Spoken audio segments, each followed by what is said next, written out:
Hi, எல்லாருமே எப்படி இருக்கீங்க? இன்றைக்கி நான் ஸ்ட்ரீட் ஸ்டைலில் மிர்ச்சி மசாலா பஜ்ஜி எப்படி செய்கிறதுன்னு பார்க்கலாம். பஜ்ஜி செய்கிறதுக்குன்னு இருக்கக்கூடிய பச்சை மிளகாவை இந்த மாதிரி மிடலில் ஸ்ப்ளிட் பண்ணிட்டு உள்ளே இருக்கிற எல்லா சீட்ஸ் எல்லாமே எடுக்கலாம்.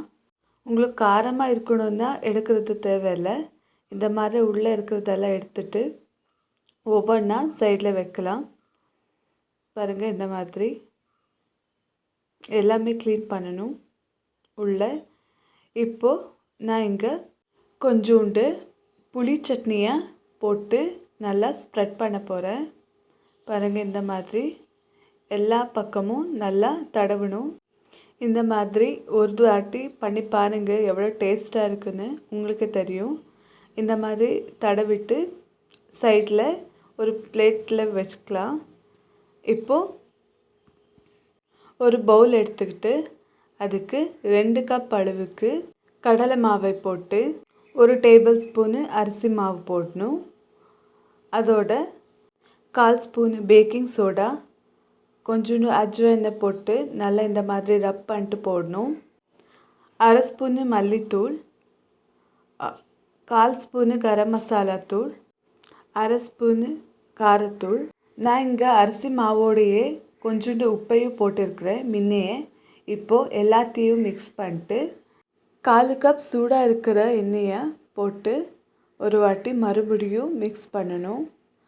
சூடாக இருக்கிற எண்ணெய் போடுறதுனால பஜ்ஜி கொஞ்சம் கிறிஸ்பியாக நல்லா மொறுமொறுனா வரும். அதனால் நான் இங்கே 1 கப் அளவுக்கு தண்ணியை எடுத்துருக்கிறேன். 2 பேட்சஸாக போடுறேன். முதல் பேட்சஸை போட்டு ஒரு வாட்டி நல்லா மிக்ஸ் பண்ணிட்டு மிச்சம் இருக்கிற தண்ணியை போட்டு நல்லா மிக்ஸ் பண்ணால் எங்களோட மிர்ச்சி பேட்டர் தயாராகிடும். பாருங்கள், இவ்வளோ கன்சிஸ்டன்சி இருந்தால் போதும், நாங்கள் பஜ்ஜி செஞ்சுக்கலாம். பாருங்கள், பர்ஃபெக்ட் கன்சிஸ்டன்சி. ரொம்ப திக்காகவும் இருக்கக்கூடாது, ரொம்ப தின்னாகவும் இருக்கக்கூடாது. இந்த மாதிரி கன்சிஸ்டன்சி இருந்தால் நாங்கள் மிர்ச்சி செய்கிறதுக்கு நல்லாயிருக்கும். இப்போது ஒவ்வொன்றா மிர்ச்சியை போட்டு இந்த மாதிரி டிப் செஞ்சு சூடாக இருக்கிற எண்ணெயில் போட்டு நல்லா ஃப்ரை பண்ணணும்.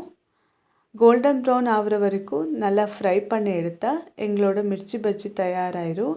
நாங்கள் ஸ்ட்ரீட் ஸ்டைலில் செய்கிறதுனால கொஞ்சம் ஸ்டஃபிங்க்குன்னு நான் இங்கே தயார் பண்ணிக்கிறேன். ரொம்ப டேஸ்டியாக இருக்கும் சாப்பிட்றதுக்கு. ஒரு வாட்டி பண்ணி பார்த்தா பாருங்கள், எவ்வளோ டேஸ்ட்டாக இருக்குதுன்னு எனக்கு கமெண்ட் பண்ணி சொல்லுங்கள். பாருங்கள், ஃப்ரை ஆகிருக்கு. இந்த சேனலை சப்ஸ்கிரைப் பண்ணால் மட்டும் மறக்காதீங்க.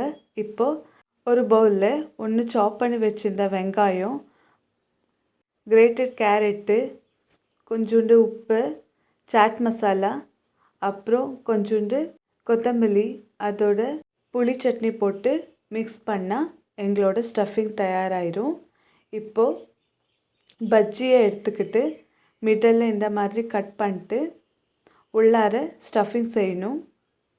நாங்கள் ஸ்டஃபிங் தயார் பண்ணி வச்சுருக்கோம் இல்லையா, அதே ஸ்டஃப் பண்ணிட்டு மேலே கொஞ்சம் கெச்சப்பை ஸ்ப்ரெட் பண்ணணும். ஸ்ப்ரெட் பண்ணிட்டு மேலே சேவோட கார்னிஷ் பண்ணிட்டோன்னா எங்களோட மசாலா மிர்ச்சி பஜ்ஜி தயாராகிடும். ரொம்ப டேஸ்ட்டாக இருக்கும். அப்படியே ஸ்ட்ரீட் ஸ்டைலில் எந்த மாதிரி செய்வாங்களோ அந்த மாதிரியே இருக்கும்.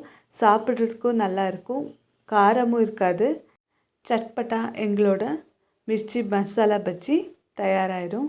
உங்களுக்கு காரம் வேணும்னா மேலே சில்லி சாஸு போட்டுக்கலாம், ஆப்ஷனல். உங்களுக்கு வேணும்னா போட்டுக்கலாம். பாருங்கள், எங்களோட மிர்ச்சி மசாலா பஜ்ஜி தயார்.